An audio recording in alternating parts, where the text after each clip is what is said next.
Hello, brilliant souls, and welcome back to another episode. I'm absolutely chuffed you've decided to spend some time with me today because we're diving into something rather profound, something that might just shift your entire perspective on existence itself. Today's topic is Don't Hate Your Life. And before you think this is another one of those saccharine, just think positive talks, let me assure you, it's not.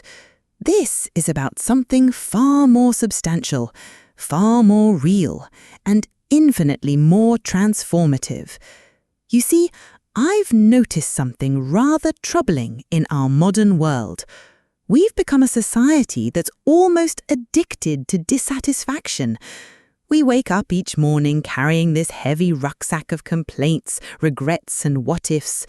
We scroll through social media, comparing our behind the scenes with everyone else's highlight reel. We moan about our jobs, our relationships, our circumstances, as if life is something that's happening to us, rather than something we're actively creating. But here's the thing, and this might sting a bit. When you hate your life, you're not rebelling against the system or making some profound statement about the human condition. You're simply wasting the most precious resource you'll ever possess, your time on this earth. Let's be brutally honest about what it means to hate your life. It's not just occasional frustration or having a rough patch. We all have those, and they're perfectly normal.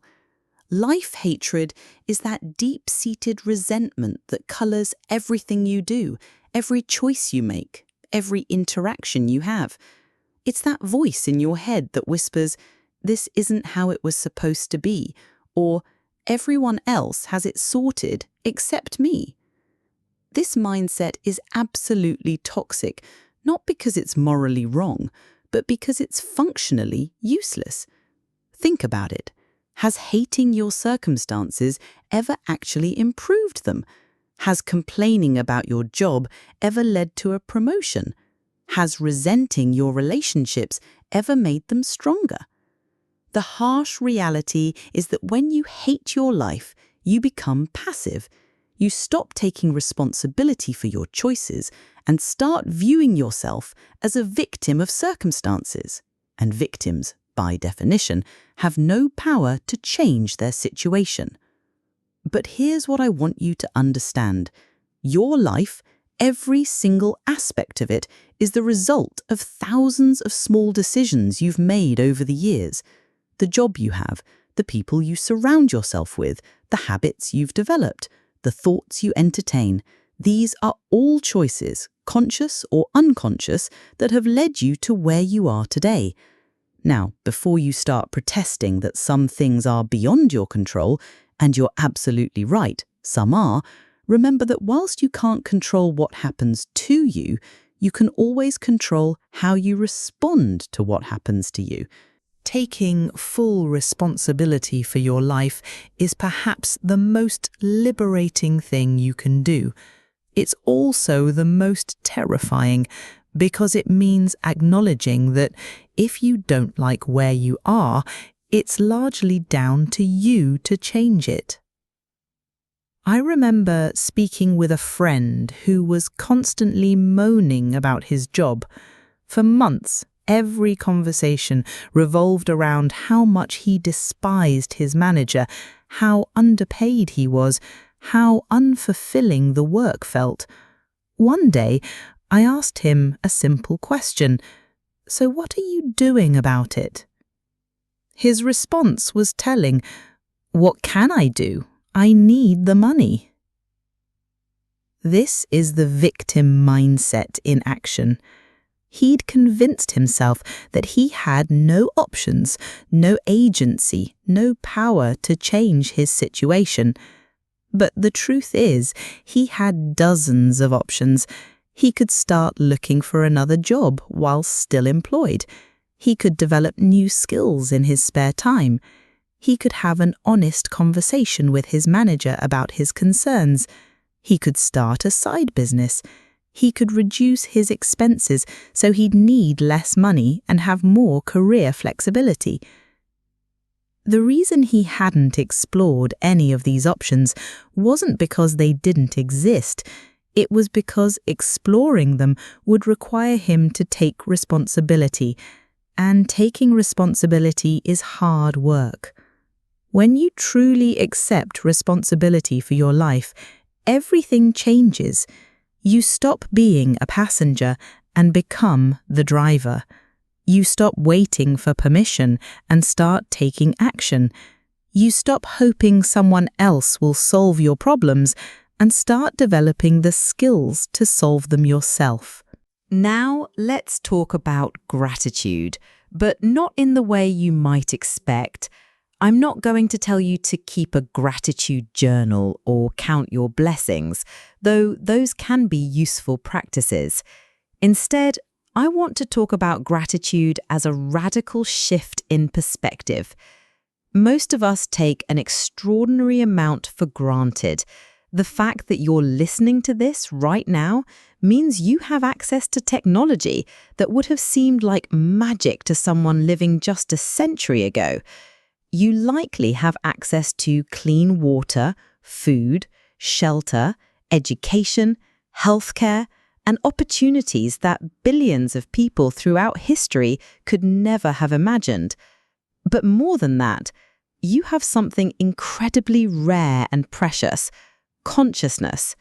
You have the ability to think, to feel, to create, to love, to experience beauty, to form relationships, to learn and grow and become more than you were yesterday.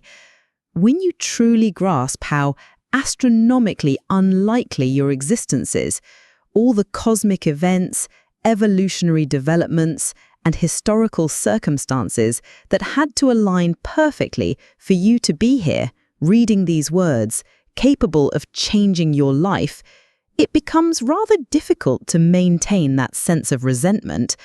This doesn't mean ignoring your problems or pretending everything is perfect. It means recognizing that even your problems are a privilege in many ways. Having career anxiety means you have career options. Relationship troubles mean you have people who care about you. Financial stress often means you have assets and opportunities that many people dream of. Here's something that might sound counterintuitive. Your problems aren't problems, they're training equipment.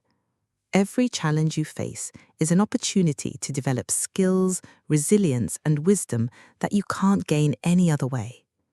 Think about the strongest people you know, not physically, but emotionally and mentally. I guarantee they've been through some serious difficulties. They didn't become strong despite their challenges, they became strong because of them. When you shift from viewing difficulties as obstacles to viewing them as training, everything changes. That difficult relationship isn't just making you miserable, it's teaching you about communication, boundaries, and what you truly value in a partner. That challenging job isn't just draining your soul, it's developing your problem-solving skills, your ability to work under pressure, and your understanding of what kind of work actually fulfills you. This is what psychologists call a growth mindset, and it's absolutely revolutionary. Instead of asking, "Why is this happening to me?" you start asking, "What is this teaching me?" Instead of feeling victimized by your circumstances, you start feeling curious about them. But here's the crucial bit. Insight without action is just entertainment. You can understand everything I'm saying, nod along enthusiastically, feel inspired for a few hours, and then return to exactly the same patterns that were making you miserable in the first place. Real change requires action, and action requires courage. It requires you to do things before you feel ready, to make decisions without having all the information, to risk failure in pursuit of something better. Start small. If you hate your job, don't quit tomorrow, But do update your CV this week.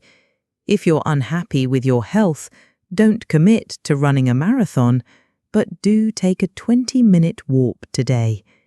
If your relationships feel shallow, don't expect deep connections overnight, but do reach out to someone you care about and have a real conversation. The key is momentum. Small actions create energy, and energy creates more action. Before you know it, you're not the same person who was hating their life. You're someone who's actively creating a life they love. One thing I've noticed about people who hate their lives is that they often feel incredibly isolated. They've convinced themselves that everyone else has it figured out, whilst they're struggling alone. This couldn't be further from the truth. The reality is that most people are struggling with something. We're all making it up as we go along, trying to figure out how to be adults, how to find meaning, how to build relationships, how to contribute something worthwhile to the world.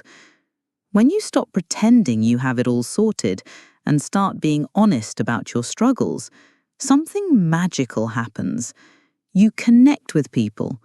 Real connection, not the superficial stuff we're used to, but genuine human bonds based on shared vulnerability and mutual support. Find your tribe.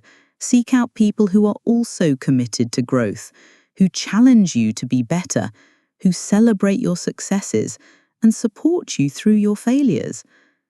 Life becomes infinitely more enjoyable when you're not trying to navigate it alone. Finally, let's talk about purpose. So many people are searching for their life purpose as if it's some hidden treasure they need to discover. They read books, take courses, do personality tests, all trying to figure out what they're meant to do. Here's a radical thought. Your purpose isn't something you find, it's something you create. Purpose comes from deciding what matters to you and then aligning your actions with those values. It comes from asking, not what's my purpose, but how can I be useful? Maybe your purpose is raising children who will make the world a bit kinder. Maybe it's creating art that helps people feel less alone. Maybe it's solving technical problems that make life easier for others. Maybe it's simply being the friend who listens, the colleague who helps, the neighbor who cares. Purpose doesn't have to be grand or world-changing. It just has to be yours, chosen consciously and pursued consistently. So, here's my challenge to you. Stop hating your life. Not because I'm asking you to pretend everything is perfect, but because life hatred is a luxury you can't afford. You have too much potential, too many opportunities, too much to offer the world to waste your energy on resentment. Take responsibility for where you are. Feel grateful for what you have. View your challenges as training. Take action towards what you want. Connect with people who matter. Create purpose through service. Your life is happening right now. In this moment, as you listen to these words, it's not a dress rehearsal. It's not a rough draft. This is it. This is your one chance to see what you can become, what you can create, what impact you can have. Don't hate it. Transform it. The power has always been in your hands. You just need the courage to use it. Thank you for listening. And remember, you're more capable than you think, stronger than you feel, and deserving of a life you absolutely love. Now go out there and create it. Until next time, keep growing, keep choosing, and keep believing in the incredible potential that exists within you. Cheers.